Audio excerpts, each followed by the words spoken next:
Le secret de Maître Cornille. Francet Mamaille, un vieux joueur de fifre, qui vient de temps en temps faire la veillée chez moi, en buvant du vin cuit, m'a raconté l'autre soir un petit drame de village dont mon moulin a été le témoin il y a quelque 20 ans. Le récit du bonhomme m'a touché, et je vais essayer de vous le redire tel que je l'ai entendu.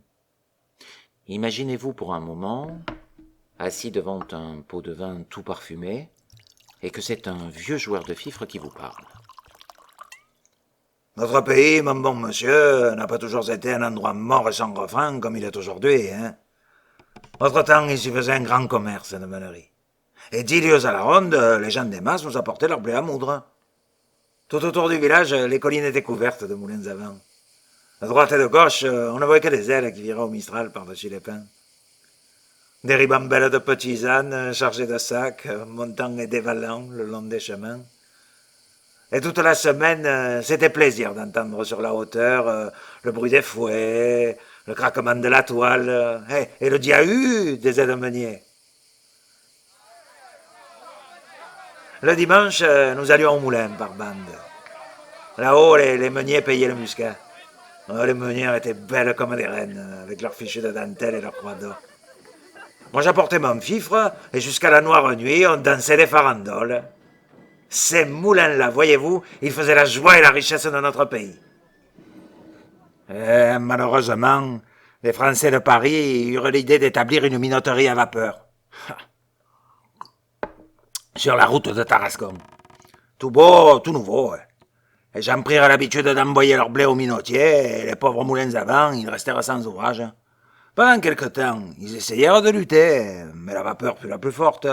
Et l'un après l'autre, pécaïrent, furent tous obligés de fermer. On ne vit plus venir les petits ânes. Les belles meunières, elles vendirent leurs croix d'or, plus de muscat, plus de farandole. Le Mistral avait beau souffler, les ailes restaient immobiles. Puis un jour, la commune fit jeter toutes ses masures à bas, et l'on se mit à leur place de la vigne et des oliviers. Pourtant, au milieu de la débâcle, un moulin avait tenu bon, et continuait de virer courageusement à la barbe des minotiers. C'était le moulin de Maître Cornille, celui-là même où nous sommes en train de faire la veillée en ce moment. Maître Cornille était un vieux meunier, vivant depuis 60 ans dans la farine et enragé pour son état. L'installation des minoteries l'avait rendu comme fou. Pendant 8 jours, on le vit courir par le village, en mettant tout le monde autour de lui et criant de toutes ses forces qu'on voulait empoisonner la Provence avec la farine des minotiers. « N'allez pas là-bas » disait-il. « Ces brigands-là, pour faire le pain, se servent de la vapeur qui est une invention du diable, tandis que moi je travaille avec le Mistral et la Tramontane, qui sont la respiration du bon Dieu. » Et il trouvait comme cela une foule de belles paroles à la louange des moulins à vent, mais personne ne les écoutait. Alors, de malrage, le vieux s'enferma dans son moulin et vécut tout seul comme une bête farouche. Il ne voulut pas même garder près de lui sa petite fille Vivette, une enfant de 15 ans qui, depuis la mort de ses parents, n'avait plus que son grand-père au monde. La pauvre petite. Elle fut obligée de gagner sa vie et de se louer un peu partout dans les masses pour la moisson, les magnans ou les olivades. Et pourtant, son grand-père, il avait l'air de bien l'aimer, cet enfant-là. Il lui arrivait souvent de faire ses 4 lieues à pied par le grand soleil pour aller la voir au mas où elle travaillait. Et quand il était près d'elle, il passait les heures entières à la regarder, en pleurant. Dans le pays, on pensait que le vieux meunier, en renvoyant Vivette, avait agi par avarice. Et cela ne lui faisait pas honneur de laisser sa petite fille ainsi traîner d'une ferme à l'autre, exposée aux brutalités des bergers et à toutes les misères des jeunesses en condition. On trouvait très mal aussi qu'un homme du renom de Maître Cornille, et qui jusque-là s'était respecté, s'en alla maintenant par les rues comme un vrai bohémien, pieds nus, le bonnet troué, la taillole en lambeaux. Le fait est que le dimanche, lorsque nous le voyions entrer à la messe, nous avions honte pour lui, nous autres les vieux. Et Cornille le sentait si bien qu'il n'osait plus venir s'asseoir sur le banc d'œuvre. Toujours il restait au fond de l'église, près du bénitier, avec les pauvres. Dans la vie de Maître Cornille, il y avait quelque chose qui n'était pas clair. Depuis longtemps, personne au village ne lui portait plus de blé. Et pourtant, les ailes du moulin allaient toujours leur train comme devant.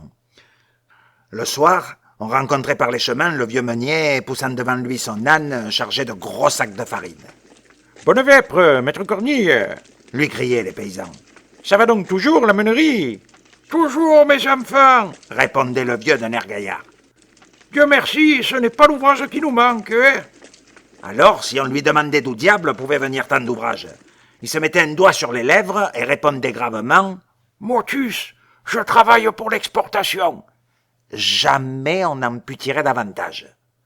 Quant à mettre le nez dans son moulin, il n'y fallait pas songer. Hein. La petite Vivette elle-même n'y entrait pas. Lorsqu'on passait devant, on voyait la porte toujours fermée, les grosses ailes toujours en mouvement, le vieil âne broutant le gazon de la plateforme et un grand chat maigre là, qui prenait le soleil sur le rebord de la fenêtre et vous regardait d'un air méchant. Tout cela sentait le mystère et faisait beaucoup jaser le monde. Chacun expliquait à sa façon le secret de Maître Cornille. Mais le bruit général était qu'il y avait dans son moulin encore plus de sacs d'écus que de sacs de farine. À la longue, pourtant, tout se découvrait. Voici comment. Faisant danser la jeunesse avec mon fifre, m'aperçut un beau jour que l'aîné de mes garçons et la petite Vivette s'étaient rendus amoureux l'un de l'autre. Au fond, je n'en fus pas fâché, hein, parce qu'après tout, le nom de Cornille était en honneur chez nous. Puis ce joli petit passereau de Vivette m'aurait fait plaisir à voir trotter dans ma maison. Seulement, comme nos amoureux avaient souvent l'occasion d'être ensemble, je voulus, de peur d'accident, régler l'affaire tout de suite. Et je montai jusqu'au moulin pour en toucher 2 mots au grand-père. Oh, le vieux sorcier! Faut voir de quelle manière il me reçut. Hein. Impossible de lui faire ouvrir sa porte. Je lui expliquai mes raisons, tant bien que mal, à travers le trou de la serrure. Et tout le temps que je parlais, il y avait ce coquin de chat maigre qui soufflait comme un diable au-dessus de ma tête. Le vieux ne me donna pas le temps de finir, et me cria fort malhonnêtement de retourner à ma flûte. Que si j'étais pressé de marier mon garçon, je pouvais bien aller chercher des filles à la minoterie. Pensez que le sang me montait d'entendre ces mauvaises paroles. J'ai tout de même assez de sagesse pour me contenir. Et laissant ce vieux fou à sa meule, je revins annoncer aux enfants ma déconvenue. Ces pauvres agneaux ne pouvaient pas y croire. Me demandèrent, comme une grâce, de monter tous les 2 ensemble au moulin, pour parler au grand-père. Je n'eus pas le courage de refuser. Et voilà mes amoureux partis. Tout juste comme ils arrivaient là-haut, Maître Cornille venait de sortir. La porte était fermée à double tour. Mais le vieux bonhomme, en partant, avait laissé son échelle d'or. Et tout de suite, l'idée vint aux enfants d'entrer par la fenêtre, voir un peu ce qu'il y avait dans ce fameux moulin. Chose singulière, la chambre de la meule était vide. Pas un sac, pas un grain de blé, par la moindre farine au mur ni sur les toiles d'araignée. On ne sentait pas même cette bonne odeur chaude de froment écrasé qui embaume dans les moulins. L'arbre de couche était couvert de poussière, et le grand chat maigre dormait dessus. La pièce du bas avait le même air de misère et d'abandon. Un mauvais lit, quelques guenilles, un morceau de pain sur une marche d'escalier, et puis, dans un coin, 3 ou 4 sacs crevés, d'où coulaient des gravailles de la terre blanche. C'était ça, le secret de Maître Cornille. C'était ce plâtras qu'il promenait par les routes pour sauver l'honneur du moulin et faire croire qu'on y faisait de la farine. Pauvre moulin. Pauvre Cornille. Depuis longtemps, les minotiers leur avaient enlevé leur dernière pratique. Les ailes viraient toujours, mais la meule tournait à vide. Les enfants revinrent tout en larmes me conter ce qu'ils avaient vu. J'eus le cœur crevé de les entendre. Sans perdre une minute, je courus chez les voisins. Je leur dis la chose en 2 mots et nous convîmes qu'il fallait sur l'heure porter au moulin de Cornille tout ce qu'il y avait de froment dans les maisons. Sitôt dit, sitôt fait. Tout le village se met en route. Et nous arrivons là-haut avec une procession d'ânes chargés de blé, du vrai blé celui-là. Le moulin était grand ouvert. Devant la porte, Maître Cornille, assis sur un sac de plâtre, pleurait, la tête dans ses mains. Venait de s'apercevoir en rentrant que pendant son absence, On avait pénétré chez lui et surpris son triste secret. « Pauvre de moi, disait-il. maintenant je n'ai plus qu'à mourir. Le moulin est déshonoré. » Et il sanglotait à fendre l'âme, appelant son moulin par toutes sortes de noms, lui parlant comme à une personne véritable. À ce moment, les ânes arrivent sur la plateforme. Et nous nous mettons à crier bien fort, comme au beau temps des meuniers, « Ohé du moulin! Ohé, maître Cornille !» Et voilà les sacs qui s'entassent devant la porte et le beau grain roux qui se répand par terre, de tous côtés. Maître Cornille ouvrait de grands yeux. Il avait pris du blé dans le creux de sa vieille main et il disait, riant et pleurant à la fois, « C'est du blé. Seigneur Dieu, du bon blé. Laissez-moi que je le regarde. » Puis se tournant vers nous, « Ah, je savais bien que vous me reviendriez. Tous ces minotiers sont des voleurs. » Nous voulions l'emporter en triomphe au village. « Non, non, mes enfants. Il faut avant tout que j'aille donner à manger à mon moulin. Pensez donc, il y a si longtemps qu'il ne s'est rien mis sous la dent. » Et nous avions tous des larmes dans les yeux de voir le pauvre vieux se démener de droite et de gauche, éventrant les sacs surveillant la meule, tandis que le grain s'écrasait et que la fine poussière de froment s'envolait au plafond. C'est une justice à nous rendre. À partir de ce jour-là, jamais nous ne laissâmes le vieux meunier manquer d'ouvrage.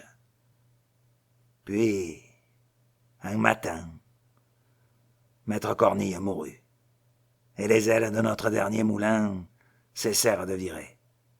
Pour toujours cette fois.